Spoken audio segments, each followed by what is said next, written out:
Welcome to the Get Rich Book Club. Hi, everybody. Here at the Get Rich Book Club, our specific intention is aligning your energy with what you're creating for your own income, wealth, and abundance. So welcome. Welcome, you guys. Have you ever enjoyed a period in a relationship where it's just totally in harmony? And then all of a sudden you stop the flow of connection by criticizing or starting an argument? Anybody? Well, that's what our second book, The Big Leap, calls the upper limit problem. So welcome to the Get Rich Book Club. We are talking about our second book here called The Big Leap by Gay Hendricks. This book is all about you and your own version of the upper limit problem. The upper limit problem is what's holding you back from achieving your true potential. This is the last obstacle to ultimate success in wealth, work, and love. Hi, everyone. I'm Erlinda the Energy Alchemist. I'm all about changing bad vibes into good ones. It's about vibing up your energy to the level of love or peace, which then helps transform the planet and helps you to achieve greater results. I'm here tonight with... Hi, everybody. My name is James Van Hofwegen. I'm a realtor here in Chicago. You might know me as James Bastian Van Hofwegen. Yes, figure people might need that little bit of info. Anyways, I'm a realtor here in Chicago, and I help people fulfill their dreams through real estate. Oh, that's so wonderful. I just want to take a minute because, I want to make sure a couple people join us. And, but really, James, sometimes a story is just better when you have someone to share it with. So that's why I love doing this book club with you. So what could be better than sharing it with a group of friends who are reading that same book? So it's pretty cool. I know, it's pretty awesome, right? Yeah. We are creating an online social media driven community to not only read books that inspire and educate us on finances, but to implement what we learn. I think implement is like the key word here, James, because literally I feel like that's the hardest part, is implementing. Like, we can go ahead and read a book, but it's the implementation that sometimes, stops us in our tracks. You're absolutely right. Yeah. Right? It's like, how many times did you read in college a book or something and it's like, oh yeah, you know it from the memory, but not apply it? And that's why our Get Rich Book Club is so cool, because we're taking the time to apply what we're learning. And most importantly, we focus on integrating our knowledge with our energy field so that we are in better alignment for being a conscious creator in our life. Exactly. So you guys, in the Get Rich Book Club, in this book club, we want to wake you up to what's holding you back. So, whatever that entails, whatever you think might be holding you back, whatever you feel like might be holding you back, or what you might not even know is holding you back. That's what we want to wake you up to, because we want you to break through that. So the reason why we want to do that is because we want you to be able to make new, powerful choices about what you focus on. And then to go for it like you've never gone for it before. Yes. Yeah. Let's go full speed ahead. Yes. So what it takes is agreeing to get really, really, really uncomfortable, and not just once, not twice, and then go sit on the couch, but because that's what, I'm like, okay, that was cool. I did it twice. Now let's watch some TV. No, you guys, you got to keep getting uncomfortable. And when you start to get comfortable, that's when you have to kick it up a little notch. So when you're in that state of discomfort, sometimes it's good to remind yourself, look, things are really okay. Like, I might be uncomfortable, but things are okay. And I'm just in some uncharted waters. I'm in some unfamiliar territory. That's a really big thing, James, because I think we get we're like, oh my God, it's uncomfortable. I don't like being here. And then all of a sudden it's like, it's not necessarily uncomfortable. It's just uncharted or unfamiliar territory where we're not used to it at all. Exactly. So you guys, welcome to The Big Leap. I hope you can see this. There we go. Big Leap by Gay Hendricks. So what is the one thing holding you back? One thing. What is it? I know, but no, you say it. Me? Okay. Sure. So it's the upper limit. I can't even say it. Let me say it then. I'll say it. Okay. It's the upper limit problem. So what is the one thing that's holding you back, James? I mean, for all of us, you guys, literally, if you joined us for the first book club, you might have seen some major results. I know some major people were out there and getting some major results. So the point is like, there became a moment, and it could be in relationship and love, money, health, moment when there was one thing kind of holding you back from achieving the next level. What is that one thing, James?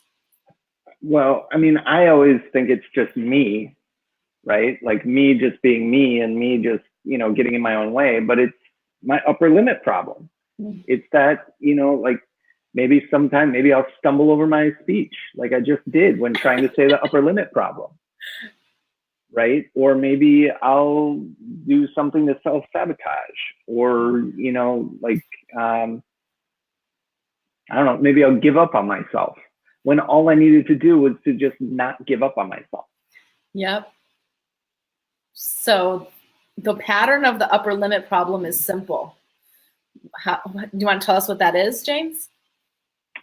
Well, yeah. So the pattern is where you start to enjoy a good, feeling good for a period of time. And then, like I was alluding to, right, you'll do something to screw it up, to throw a monkey wrench in there, mm-hmm. and kind of self-sabotage. Yeah, like I was saying in the beginning, if you have like your relationship's going really great, and then all of a sudden you like, I don't know if you do this, James, but something for me, it's about like this little like fight, and I don't even know why, it happens, although now looking at it, it's the upper limit problem. But really, it's like all of a sudden life is great and grand and like love is present or something like that, and you just nitpick at that little thing, and then all of a sudden you're in a full-blown fight, and then it's like, yeah, that enjoyment of the really good feeling was like this short-lived, like 5 or 10 seconds, and then it's like boom, get back into that feeling not good, right? Yeah, exactly. So all you got to do is start to recognize, when things will start to, then you. Have you had some of those things happen this week, James? I'm just curious. No. Well, let's dive right into preparing you for your big leap. Okay.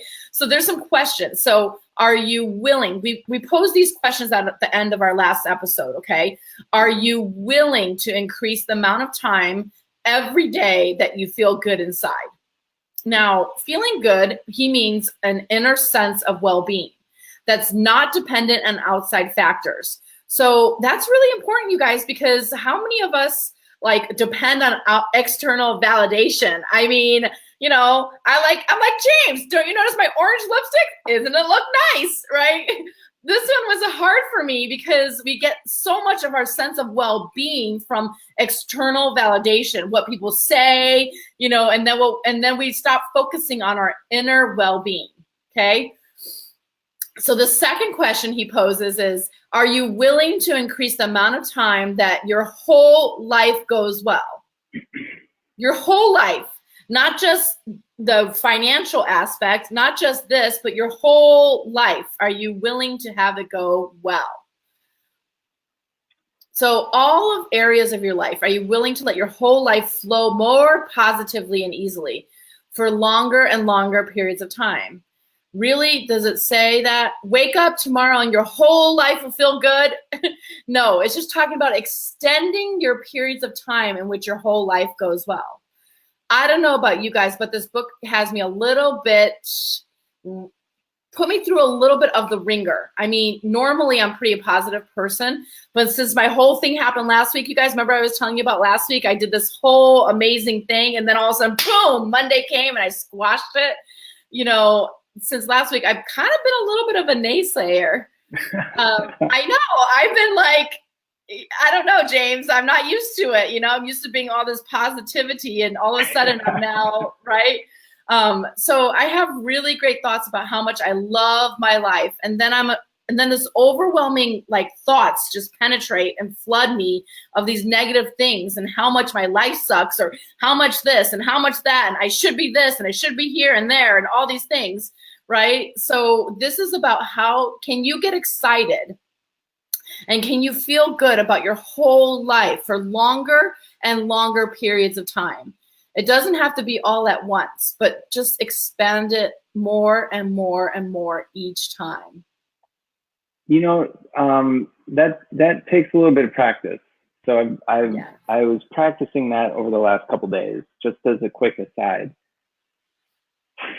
I know your whole life. It's like, oh, maybe one area at a time, but your whole life. I mean, even to shift your context, right? So like, or for those of you who may not know, like Erlinda and I go way back. We've done some really intensive programs of study that, you know, focus on being able to build a muscle to shift your context whenever you want.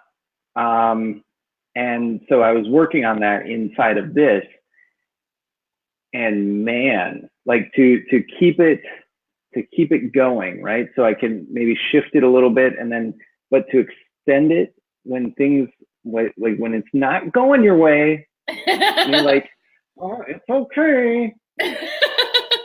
Life is good. Like, It seems good. Like it seems kind of forced at first, right? It's kind of like you have to force yourself to feel good. Right. Yeah. And you guys, this is not a fake it type phenomenon. I want to make it clear, right? Like, we're not talking about, you know, being sad and depressed and telling people you're fine. Like, that's not what this is. This is, you know, like I shared last week, you know, like I got a flat tire on my bike, and finding a way to appreciate the fact that I got to enjoy a walk instead of, you know, like dodging cars through the street traffic in Chicago. So, you know, like I think everybody gets what I'm saying. I'm going to move on just for brevity's sake, right? But let's see, I lost my place here. So the third question in chapter 1 here is, are you willing to feel good and have my life go well all the time? So are you willing to feel good and have your life go well all the time? And I just shared, you know, the thing about the tire on the bike, and I don't know, maybe you're dating someone and they break up with you for no reason. Or maybe they break up with you for exactly the reason you think they broke up with you for, or something like that. I don't know. See, it's easy to feel good when life is good. Okay. Yeah. That's really easy. So the challenge is, are you willing to feel good and have your life go well all the time? Yep. Like in the face of maybe things aren't that great. Like you get broken up with and you're like, okay, great. Like that's what it is. And it's not whatever I say that it could be. I don't know. And then you can. You're kind of stuttering a little bit. You're kind of chopping off your words because this is a hard phenomenon. It is a difficult thing to grasp. The brain is like, huh? No, we have so many nerve connections for all the bad stuff in our life, right? Yeah. And it's like, really? Are you sure? This, You know, one big thing. So I know that there were like 4 questions, but before I get to the 4th one, I want to kind of dig into the overarching context of the first 3. Yeah, perfect. What came to me earlier was that was like, are you willing to stretch? Are you willing to stretch yourself? Are you willing to go beyond what you know is normal?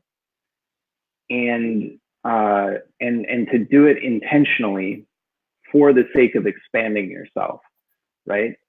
So I wish I had a rubber band. I don't. I do, actually.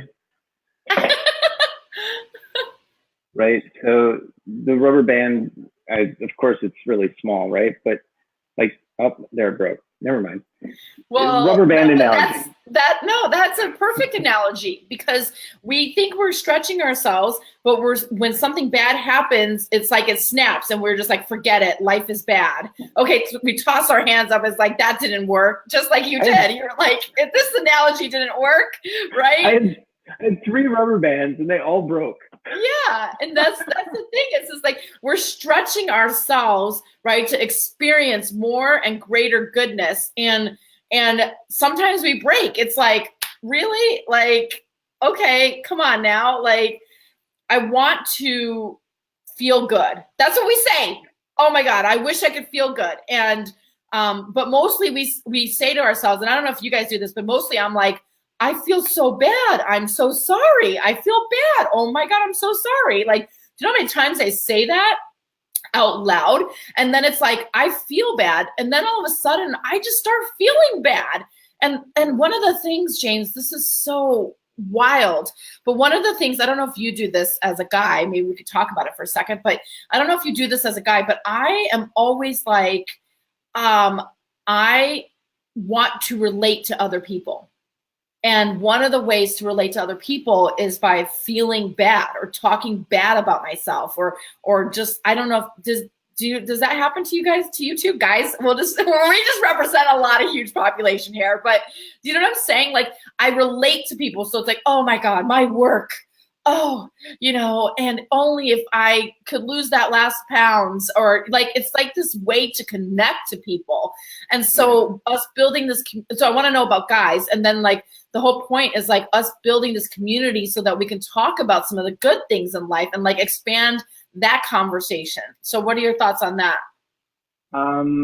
For guy, in my experience, for guys, there's you have to worry. Guys don't admit our weaknesses to other guys readily or easily, right? Okay. We're like, if we overhear a guy say, "Oh man, that was so tough," and be like, "Really?" You're like, suck it up. Yeah, suck it up, Susie. Let's go. We emasculate each other all the time. But once we develop a friendship, right? So some of my best friendships with other guys are, like we share pretty openly, and that's, I don't know if that's normal or not, but we'll share openly about, both our struggles and our successes. But commiseration is a very powerful bonding tool, right? That's the word. Yes. Say a little bit more about that. Well, the old adage, right? Misery loves company. Mm. It's because we can relate to each other's struggle or pain, and identify with it. I was watching a show on Netflix last night. It's called Sinners. I probably shouldn't be plugging Netflix shows on our book club, but in it, there was an interrogation happening, right? A woman was in jail. She was being interrogated. And in order to gain the trust of the incarcerated woman, the detective was like talking about her kids and how, she was struggling with her kids and stuff like that, because she knew that the incarcerated woman had kids. So she was trying to, say, hey, we're similar, right? So the more similar we perceive each other to be, the easier it will be to relate to each other, supposedly, on some level, I think. Well, I'm not a psychologist, but... No, I feel like that's so accurate. And I don't know where I got into the habit of that commiseration, right? Like, it's just like bonding over this like negative stuff or something like that. Yeah. Well, let's think about it on the flip side too. Conversely, right? People don't generally bond easily with people who share greatness. Yeah. Right. Like, it's like, oh, look at me. I blah, blah, blah. Like, it's just like, we hey, fun of it. I just benched 225 or like 350 pounds, like 25 times. Like, yeah, bro, me too. Like, yeah, good Well, job. High five. I don't know. we tear them down. Actually, most of the time it's Yeah. like, yeah, right. I don't believe you, or I don't know, right? But it's like, oh, that's so great. That like, Yeah. okay. What else do you say to that? You know, it's like, oh, good for you, man. Like, good job. Yeah, that's so sad. That, I mean, I'm laughing, but it's so true. And it kind of makes me sad because it's like, where else? And this is why I love the dialogue that we get to create, James, because we're interrupting that. It's like you and I have, we get to have conversations about interrupting the usual patterns, right? Yeah. And the usual, like, oh, ho-hummery of life that Jen Sincera would say, right? Right. And really like interrupt that pattern. And so it's like, where else do I like not listen to other people's greatness, right? Like, yeah, it's one thing to, and you guys, for those of you who are watching live, especially, like we're looking for your comments. So, if you've got something to say, if you've got an example to share, please type it in and let's hear it. We might even talk about it. It might be a good conversation point. So, also in line with all of this, right? That's part of why we are creating this community in the Get Rich Book Club, is not only to interrupt the normal conversation pattern or the normal conversation that is our daily life, but to build a community wherein we can practice having a different conversation with one another, where we can shift the dialogue from one of ho-hummery to one of like, hey, I just tried to climb Mount Rushmore. And I don't, do people climb Mount Rushmore? They don't, do they? But, like something like that, right? Or Mount Kilimanjaro or something. And, like I fell off after I got like 7 feet in the air. And how do anybody do this? I don't know. I don't know where I'm going with this, but I think your point is that if you do something extraordinary, like, are you like, you might post it on Facebook for a minute, right? And you might get a bunch of likes, and that's like the external validation. But where are you, having those kinds of successes and having actually real conversations about those successes, and like really like, I'm killing it. Are you killing it? Let's kill it together, and like let's rock it out. Well, yeah, and let's sometimes it takes something more than what we perceive as linear, right? So we can try to go along a linear trajectory, right? And for those of you who aren't mathematically inclined or numerically inclined, a linear trajectory would be kind of this straight line, right? Sometimes it takes something more than a straight line. And if, in the stock market, it's called a gap up. Here we're referring to it as the big leap, because you go from, you don't follow a line, a steady line from point A to point B. You go from point A to point B, and there's nothing in between. Mm. And in some schools of thought, they call that a breakthrough. Mm. Here we're calling it the big leap, because we're breaking through the glass ceiling, so to speak. We're just, there's no explainable or there's no explaining the difference in the, advancement of things, right? It's, you went to bed in one spot and you woke up in another, by simple virtue of you identified what kept you in that spot and you took that out of place, and now boom, you're in the new spot. Sometimes it's a terrifying feeling. It's totally right? Unknown and unfamiliar. Yeah, right. And so that kind of brings us to question 4, right? Are you willing to take the big leap to your ultimate level of success in love, money, and creative contribution? Mm-hmm. Basically, are you willing to take the big leap from your zone of excellence, what the author refers to as the zone of excellence, to your zone of genius?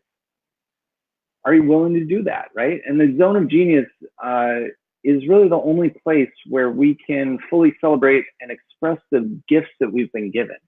We talked about this a little bit in the last book, right? You're a Badass at Making Money by Jen Sincero. You're a unique gift in the universe. So there are certain skill sets or contributions that only you provide in the universe, right? And we talked about universal intelligence and everything else. So if we bring that forward and put it into the zone of excellence, right? When you're fully expressing those gifts, that's when you're in the zone of genius. I think I said zone of excellence before, but I meant zone of genius. So. Yeah, so I feel like this kind of brings up some more questions, right? As the author refers to, how much love and abundance are you willing to allow? And when I was dealing with this question, James, I was thinking, this is a huge tough question. I know, right? Can't we just do love by itself and abundance separately? Like, how much love and abundance are you willing to allow? I'm like, isn't it one or the other for real? Yeah, this chapter, you guys, Erlinda and I were talking a little bit before we got started tonight. And, you know, we mentioned last week that chapter 1 really flips the switch. And I think that that's readily identifiable by the number of live viewers we have, right? This chapter was confronting. Totally. Like if you really dove into it and if you really tried it on and if you really like dug into it, it's a lengthy chapter also, right? And it's one of those like gets you right between the eye type chapters where it brings up a lot of huge questions and a lot of confronting questions that unless you had asked yourself those questions before, and even if you did, it would still just kind of hit you right between the eyes and kind of stun you. So and really see where you're not doing that and how much you can only have. Like for me, it's really like an either or. Either I'm working on love and relationships or I'm working on abundance and money, right? It's like, what do you mean both of these? Like, no, I mean, you only focus on one and that like, it just like, how good am I willing to have and how much am I willing to allow love and abundance? Oh, I don't know. That's a huge question. Like how much love and abundance are you willing to allow in your life? James, how much? Put me on the spot. No, it's easy to say, oh yeah, totally. Yeah, absolutely. I want a lot of love and a lot of abundance, right? But really, if you really look at this question, you guys, it's a pretty intense question, right? The last 2 weeks for me have been a tad difficult. I start to feel more love and abundance in my life, and then I have to shut it down, right? It's like, oh, go spend some money on stuff that I don't need. Yes. Or cause a fight with the one I love. You know, think about where you guys do this in your lives, right? It's like your relationship's going fine and dandy and it's amazing. And you're like, I'm top of the world, right? And then all of a sudden you're like, yeah, what about that thing? You left the cupboard open. How could you do that? It's over. Oh my God, I cannot talk to you, right? Or if you're a guy, it's something along the lines of like, you left the toilet seat up. How could you be so inconsiderate? Or you said the wrong thing, but you have no idea what it is and they won't tell you. You whatever. Should just know, James. Don't you know already just what the upset is about? I should just know. And I can't believe I don't. Well, that's a way that a woman would do it for a guy, right? It's like, you should know what I'm feeling already. It's all these ways that we try to like sabotage you guys. And so the next question he proposes is, how are you getting in your own way? Yeah. Once you identify how you're getting in your own way, then you can turn dust into diamonds, he says, by understanding the upper limit problem is at work here. So I started to notice that I have a very small window on feeling good before I tear myself down to the gutter. or go down a path of bitterness and despair. And that was proven last week when I was talking about that big thing that I did and I accomplished. And I felt so good, James. I was like, I was on top of the world. I was like, I could do anything. And then that was Friday. And then come Monday, I was like, it wasn't even Monday, Erlinda. It was Friday night. Do you remember I saw you on Friday night, and you guys, Erlinda, like prior to Friday night, she was like beaming, right? Friday night, I go over, we like got together for a little bit, group of us. Like bawling, the ugly cry. I suck. I'm a loser, baby. Yeah. Wait a minute. We can't just pick on me, James. Wah, wah. No, but it really was, you guys. It's like, it's within days, within hours, you can say that you shut it down. It can happen like that. Yeah. And where are you getting in your own way? I mean, man, and it's, you know, James, it's really hard for me to believe, you know, this is what took me a little bit to believe that it's my own belief system. Yeah. My own upper limit problems that are really stopping me. And how else are you getting in your own way, you guys? Well, yeah. So let's talk about resistance for a second. And it's kind of funny that so Erlinda does the outline of talking points. So funny that I get the talking point about resistance, right? Exactly. Okay, so yeah. I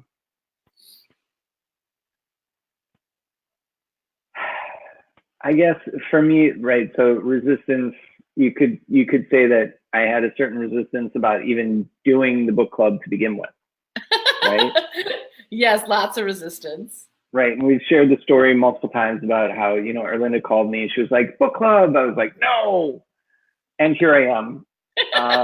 Book number 2. Book number 2. Which you had resistance about anyways as well. I still have resistance about this book. Like, it's anyway. I had to look and see where I was closed off, right, and resisting things, and then translate that to where I was closed off and resisting feeling good all the time or having things go well all the time, right?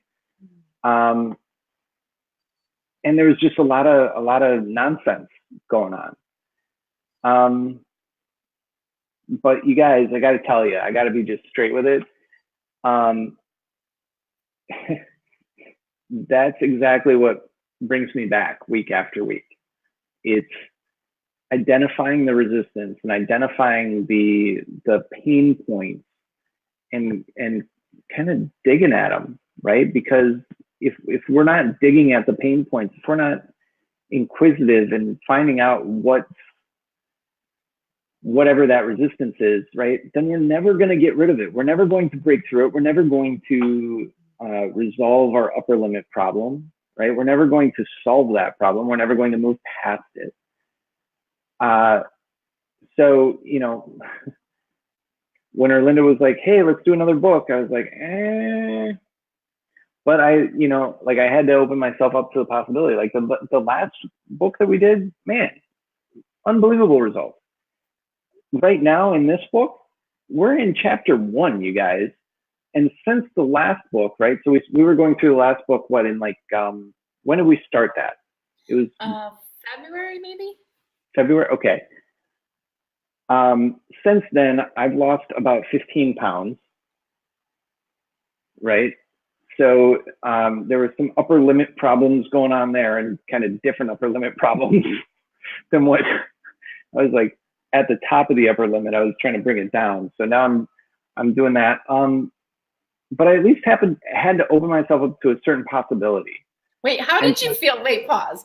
How did you feel sharing that? Did you get a little awkward? Was it a little awkward for you to kind of start talking about your results? I'm just curious because so many times we don't do that. We kind of back down and, you know, like you kind of glossed over that. I'm just curious as to, if that in that moment, if you're having an experience of like not wanting to share that. Yeah. So what's confronting about sharing that is that by telling you guys that I lost 15 pounds, what are you guys going to think, or how are you going to relate to me if I gain that 15 pounds back? So there was like a fear about like, what if something happened? Yeah. What if I don't maintain that? What if I, go back? What if I slide But back into that's my... what happened. James, you just hit your upper limit, and then you started a barrage of thinking of like all these negative thoughts. What if you go back? What if you can't keep it up? What if blah blah blah? What if blah blah blah blah? Like you could say in this moment you completely hit an upper limit. But that's the thing. Yeah. It's isn't it? It happens so fast. It happens so fast, and I wouldn't have even seen that. Yeah, and it seems so subtle because we're so not used to sharing all the good stuff. Like we're used to like, oh, but I don't know. I just filmed 10 hours of my video, but I don't know. I don't know if it's gonna even work out. Like, I mean, come on, we can't celebrate the successes. Right, exactly. So you could call that resistance too, right? But the resistance isn't bad. Right? You guys, it's like, don't make the resistance wrong. Yeah. It's just resistance. Yeah. Do you know that electricity functions, our lights function on a premise of resistance? Nope, didn't know that. Yeah. Right? Hydroelectric dams function on resistance, right? So they're generating electricity. The electricity as opposed to, I'm getting into physics and science and stuff like that. Sorry, we'll keep it about the book. But so the resistance isn't bad is the point. I know that it's easy to think that it is, but we can reap phenomenal benefits from it, right? At the end of the book, look, you guys, once we get done here, but not until then, once we get done with this book, you can go back to feeling sorry about yourself, or you can go back to feeling bad or down or whatever, right? But don't do that. Essentially is my point, right? That's all that is resistance. All that is an illustration of the upper limit problem, right? If you slide back into the normal ho-hummery. So personally, like the author Gay Hendricks, Gay Hendricks, that's his name. I found that my biggest fear, right, or my point of resistance was not actually the fear of failure.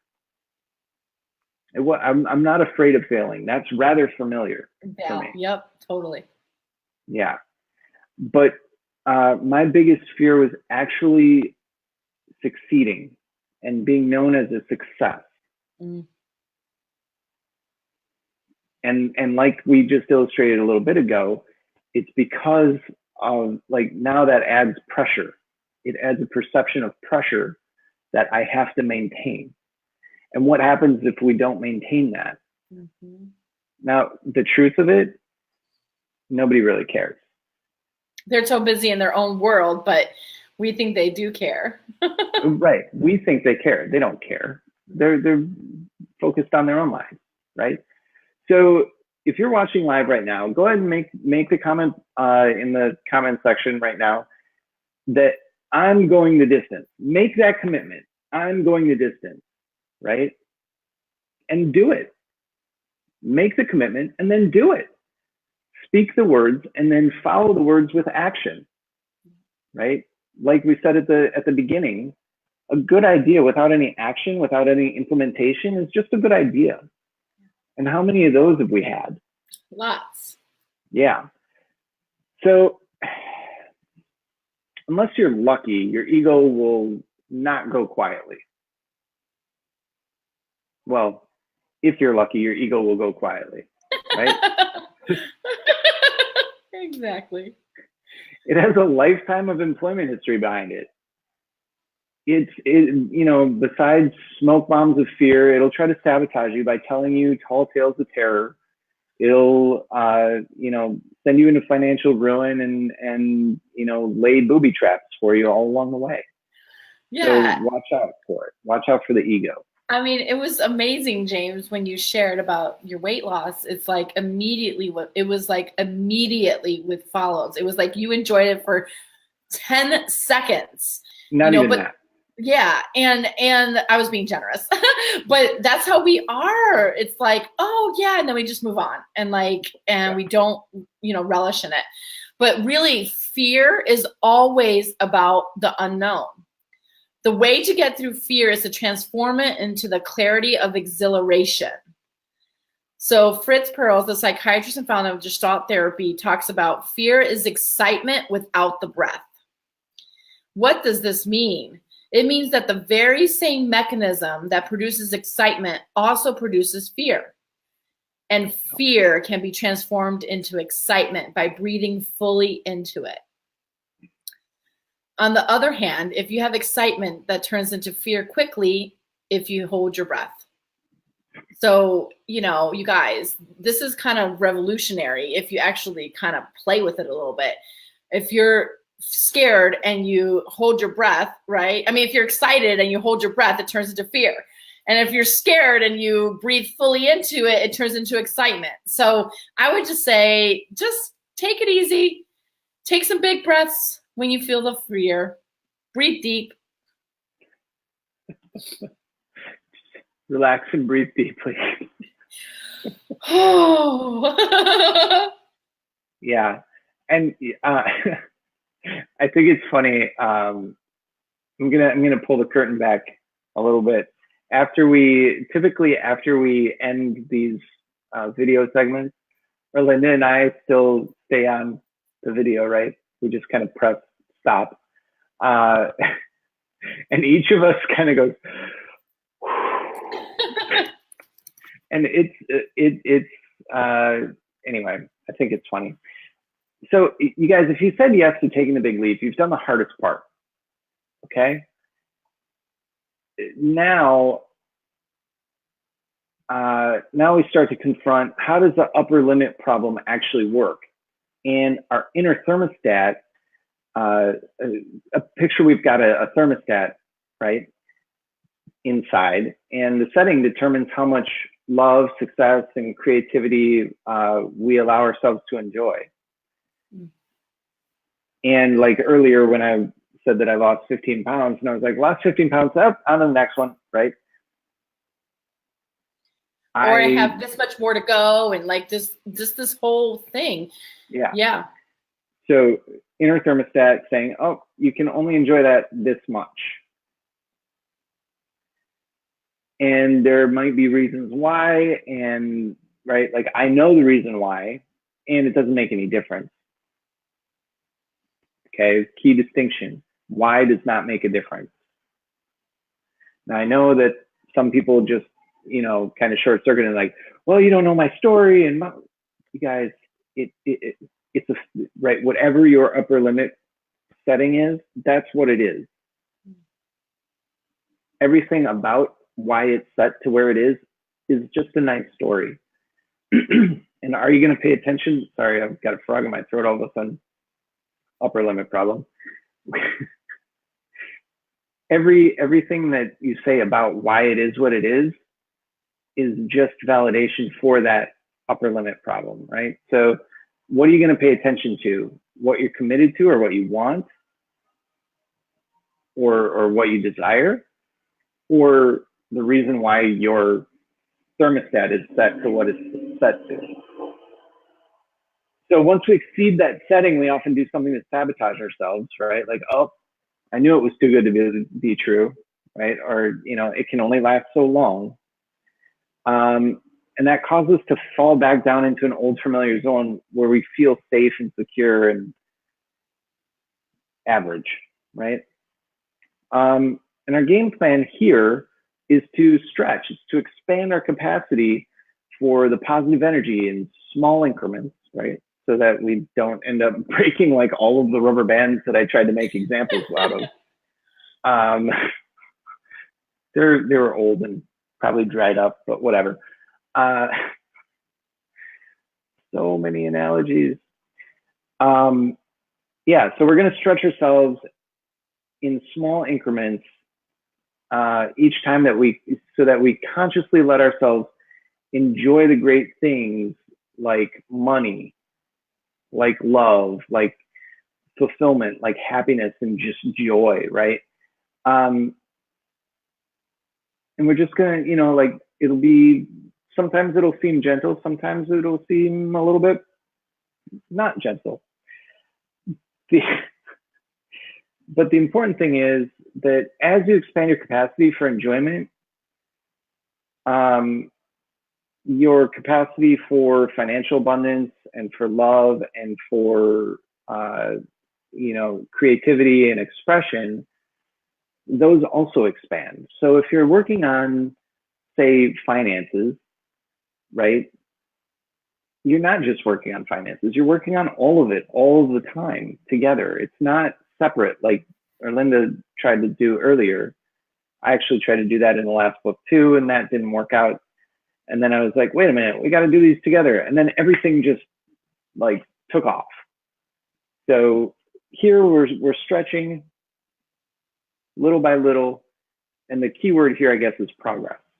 So.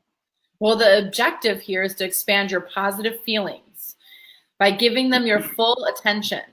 Enjoy it for as long as you possibly can. So here's our exercise. Focus for a moment right now. Find a place that feels good right now and expand your attention to it. So like instead of waiting until you have more money that you want or need, go ahead and right now appreciate your current money supply. If some anger or fear comes up while you're looking at your money situation right now or your love situation, just turn it into excitement by breathing into it. James, you might not have heard this, but as I was reading this, I started having like a little bit of problems breathing.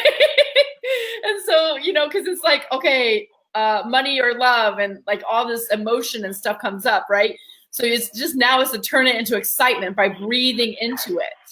You could do this with love and creative expression. Just it's basically doing it now and appreciating what you have now instead of waiting until you achieve something. So once you practice this, your outer aspects of your life change to match the expanding good feeling inside. So basically, the better you feel inside, your external circumstances start to match that, which is amazing. So just do it one time at a time, like one moment at a moment, and keep starting to expand your capacity to feel good. It's a bit wild. I have to breathe through it each time. Like I noticed I started getting a little wheezy and like constricted, and it's like, I'm in fear right now because we're behind our timeline. Are we going to make it? We're not going to make it. Like, oh my God. And then I was like, okay, breathe. That we have this much content that we get to offer our people who are joining us is extraordinary, and I just got like caught up in the whole like fear of being off timeline. So I'm going to let that go and turn that into excitement that we have so much to talk about today. Yeah. So it's great. By doing what Erlinda just asked you to do, you probably have tripped your upper limit switch. And to tie this into what we spoke about in the last book, this is how you adjust your vibrational frequency. It's one of the ways you do it. And deep inside your mind, the little prince, right, that we had in the last book would say, it says, you can't possibly feel this good. Nope. Don't feel this good. Nope. It's not going to last. It's not going to last. It's too good to be true. Or you can't make this much money, or you can't be this happy, or you can't be in love. Like you can't feel so good in love. Right. And then you do something to bring yourself back down to something that you're familiar with. Perfect example of this is lottery winners. And lottery winners, 60% of them went back to their previous net worth, right? Their pre-lottery winning net worth within 2 years of winning the lottery. Wow, they lasted a long time. Our area of feeling good is like second sometimes. They were the MC Hammer lottery winners. They blew 30 mil just like that. So, if we practice that expansion, right, we're expanding ourselves and we're increasing our vibration, and we're practicing maintaining that increased vibration. And that expansion of feeling good without the compulsion of sabotage, right? Of sabotaging ourselves. And this is what will help you eliminate your upper limit problem. Now, there are a lot of examples in the book, of course, and by all means, definitely read them, practice them, and be aware of them. Yeah.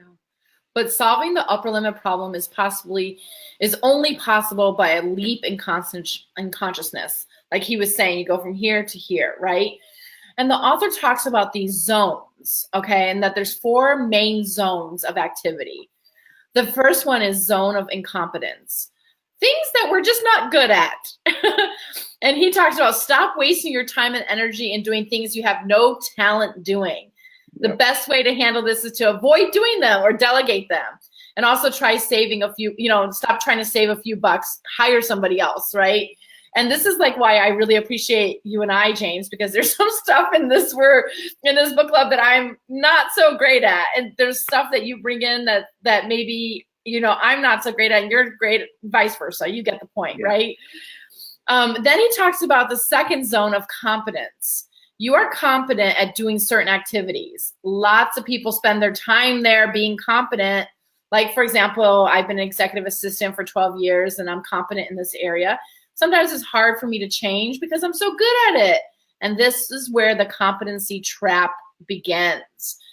The diseases of unfulfillment. That's why doing book club is so important to me. I'm breaking free of my competence subpar norm. Just the everyday ho-hummery, like Jen would say, because, Jen and I are like besties now. Okay, then we have the zone of excellence. These are the activities you do extremely well. This one can be very seductive and even a dangerous trap, right? For me, I love the attention I got for being a superstar as an executive assistant, right? But that superstar perception isn't getting me more money or more love. This is a hard zone because your friends and your family want you to stay there.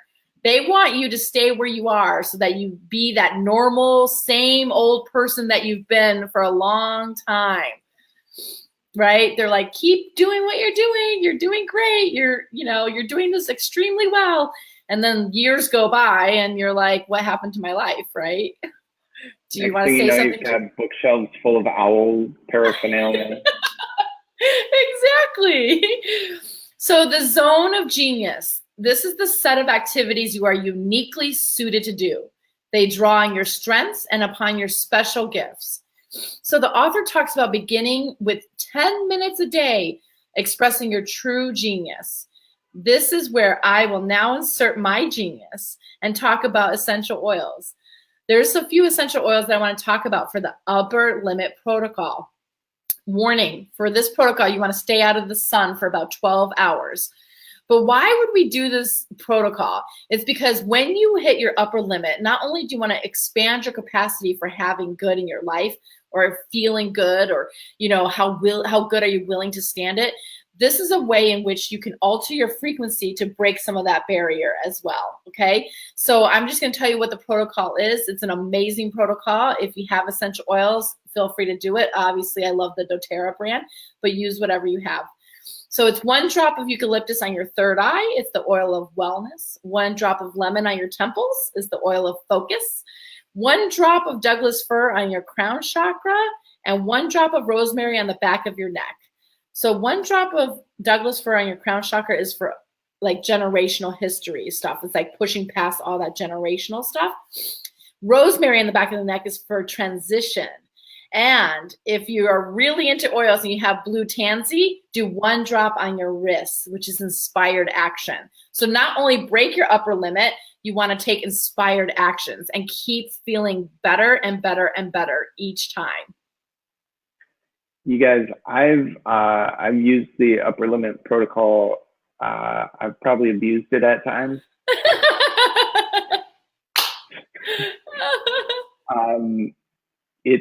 it's unbelievable. Everybody says that. They're like, it's extraordinary. It's like no joke. That's what they tell me. Like I've had, people tell me, man, that was no joke. It's no joke. Yeah. I use it maybe once or twice a week. And I think for a while, right, I was doing it every day for like 3 or 4 weeks. And you're like, James, what are you doing? I'm like, I know. I'm just like flying through stuff, and yeah, I don't know. I'm like crashing into stuff. It's crazy. So don't overuse it. Caution. It is no joke. And it's powerful. So you guys use it. Thanks for letting me express my zone of genius, because it's like, where else can we go and find out ways to increase our frequency to match our new desires? So, right. Yeah. Thanks for trusting me, James. Well, you're welcome. You earned it. Yes, I did. Putting up with you week after week in the book club. No, just joking. You like it. I do. So, okay, you guys, we are about to wrap up. I want to acknowledge and thank you for sticking with us this week, and really for digging into this chapter. It was a meaty chapter. It was long, covered a lot of really deep points, a lot of which are confronting, like if you really tackle them on a true and fundamental level. Really thank you all for joining us on this journey, and for following along, and for walking the path with us, if but in spirit. That's fine. Just come along and pick up what you pick up. If it works for you, great, keep it. If it doesn't, set it to the side, leave it behind. Right? Our specific intention here is to align your energy with what you're creating, for your own income, wealth, and abundance. I think we should tack in love there too, because love is a big part of it. So love too. And health and everything, well-being. All of it. So you guys, see you next week. This is an easy book to read, but a whole lot more difficult to apply. So stick with us over the next few weeks, and you'll start changing your nerve connections, right? Your synapses in your brain and stuff like that, for ultimate success. Okay. We'll see you next week. Join us on Facebook Live at, what is it? At Vibe Up with Erlinda Vo. Is that it? Yes. What is it? Yep. At Vibe Up with Erlinda Vo. And Right. We'll be here next Tuesday at 8 p.m. Central. And we look forward to seeing you guys. Thank you so much for being on this journey. I know this was a very, very intense chapter. There was like several moments when I was like, oh my God, this is so much content. But you guys, this is what we're here for. We're here to dive deep and to start to apply these principles to our life. So really go spend the next week and break through some upper limits, start to feel good and great, and stay there longer and longer and longer, okay? So let's keep breaking through our upper limit problem and keep expanding our capacity to have a great life, you guys, because that's what we're here for. Perfect. All right. Thank you guys so much. Talk to you soon. See you next week. Good night.